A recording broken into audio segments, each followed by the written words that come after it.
네, 안녕하세요. 여러분의 박아저씨, 박조근영 일상 드로잉 작업하는 박조근영입니다. 방금 전에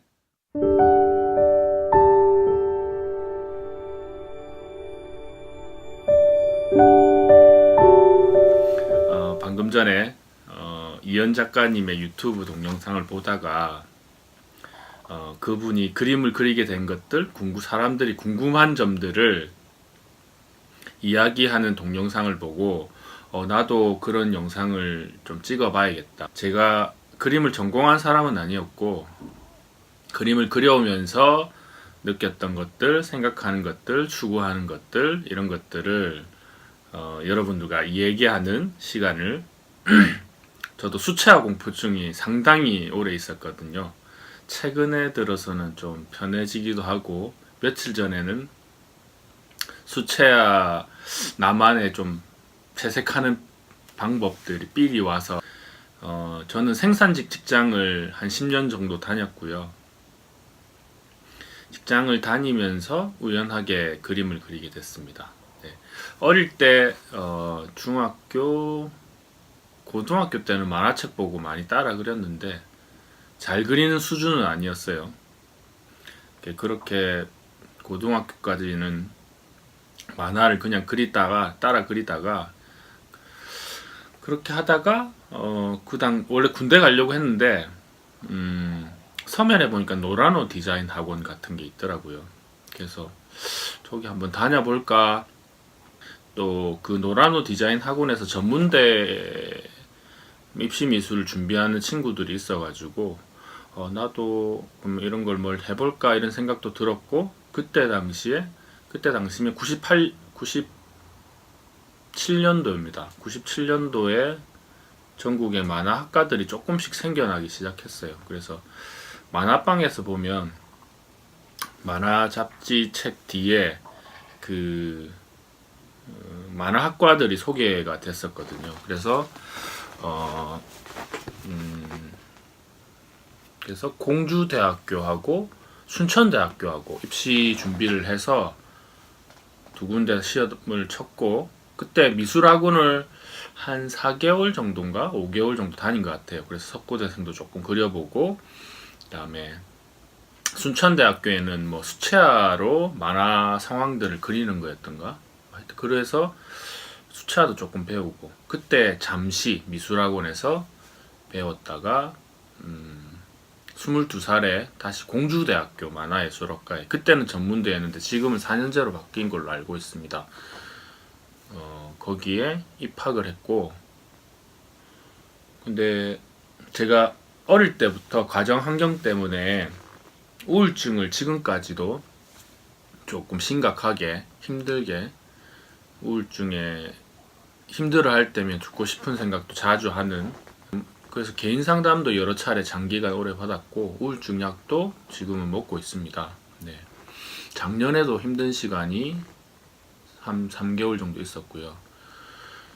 그래서 공주대학교 들어갔지만 나름 준비해서 들어갔지만 학교를 제대로 다니지 못했습니다. 그래서 겨우 한 학기만 다니고 군대를 갔죠. 그래서 군대에서도 손목을 긋기도 하고 근데 다행히 26개월 만기 제대는 했어요. 그래서 다시 26살 때 공주대학교에 입학을 했습니다. 입학을 했는데 그때가 4년제로 바뀌었어요. 지금 다닌다면 좀 학교 생활을 적극적으로 좀 누리면서 다닐 수 있었을 것 같은데 그때 당시에는 또 여전히 우울증 때문에 말썽이었습니다. 그래서 학교를 한 달 정도 다니다가 자취방에만 처박혀서 생활을 하고 그래서 결국은 휴학을 하고 또 27살 때 복학을 했다가 한 달 정도 또 다니다가 결국 또 자취방에만 우울증 때문에 그래서 만화학과를 다니긴 했지만 제가 뭐 많이 다른 동기들에 비해서 선배들에 비해서 그림을 많이 그리거나 열심히 하거나 즐기지는 못한 것 같아요. 그래서 28살 때 결국은 학교를 다니지 못하고 양산의 어머니 댁에 내려옵니다. 공단 지역이 많거든요. 그래서 생산직으로 일을 하면서 28살 때, 그래서 그때 또 우울증도 있었기 때문에 그 개인 상담을 한 1년 반 정도 그때 했습니다. 그래서 저는 만화학과 다녔던 사실도 창피하고 그림도 잘 못 그리고 그래서 만화학과 공주대학교 만화예술학과를 다녔던 사실을 창피해서 얘기를 하지 않았었어요. 하지 않다가 그래서 그림과는 담을 쌓고 생산직 직장을 다니기 시작했습니다. 그래서 그림을 전혀 안 그렸어요. 안 그리다가 짝지랑 지금 올해 10년 차거든요. 만 9년이 넘었고, 그래서 짝지랑 저는 집사람을 짝지라고 부릅니다. 그래서 짝지랑 연애 초기에 우연하게 그때 우연하게 용인의 짝지 집에서 있을 때 짝지 모습을 제가 그림을 그립니다. 그때 처음에 그렸던 그림이 책날개에 이거 짝지 에세이거든요. 그래서 여기 책날개에 요 보이시나요? 네. 요 그림이 그때 그렸던 그림입니다. 물론 이게 느낌이 좋게 나왔죠.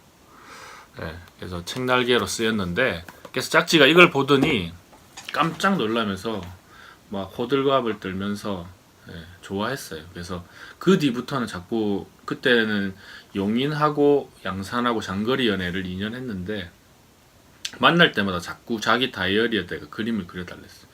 근데 그림도 나는 못 그리고 잘 그리지도 못하고 물론 그때 처음 그린 그림은 좀 느낌 있게 나왔지만 즐기지도 못했고 잘 그린다고 생각도 안 했기 때문에 자꾸 그려달라는 게 부담이 되었어요. 그래서 근데 뭐 어떻게 해서 연애 초기니까 그래서 연애 초기라서 억지로 만날 때마다 억지로 그렸죠. 네. 그래서 그 그림들도 있어요. 네.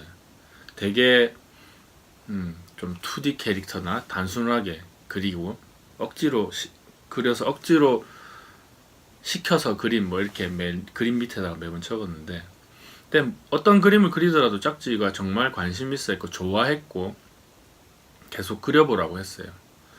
그래서 저도 수업 시간에 하면서도 제일 중요하게 하는 건데 그림을 처음 그리는 분들에게 중요한 게 응원이거든요. 관심이고 괜찮게 하고 있다. 너의 그림이 괜찮다라는 말이 그 피드백이 상당히 중요하고요. 왜냐하면 그 덕으로 제가 전업 작가로 작가라고 하긴 쑥스럽지만 어쨌든 드로잉 수업을 주업으로 하고 뭐 우연하게 책 계약도 하고 그림 작업을 주로 하고 있지만 이렇게 살 거라고 생각도 못 했는데 짝지의 전폭적인 칭찬과 관심과 애정이 한 1년, 2년 계속 듣다가 보니까 계속 나도 좀 그리나? 계속 그려볼까? 라는 생각적으로 마음이 기울었습니다. 조금씩. 그래서 생산직 직장을 다니면서 간단하게 그때 당시에는 펜만 했죠. 네. 펜으로만 그리고 무슨 채색도 할 생각도 못했고 색연필이나 뭐 마카나 수채화에 대해서는 엄두도 못 냈고 그때 당시에 처음 시작할 때는 펜으로만 그렸던 것 같습니다. 그래서 그렇게 취미로 계속 그리다 보니까 제 친구 중에 30대 중반에 인디 가수가 된 친구가 있는데 그 친구 꿈이 할머니가 될 때까지 포크 할머니가 되는 게 꿈이라고 했어요. 그래서 그 친구 얘기를 늘 듣다 보니까 나도 취미로 왜냐면 취미로 하시는 분 중에도 되게 그림 잘 그리는 사람도 많고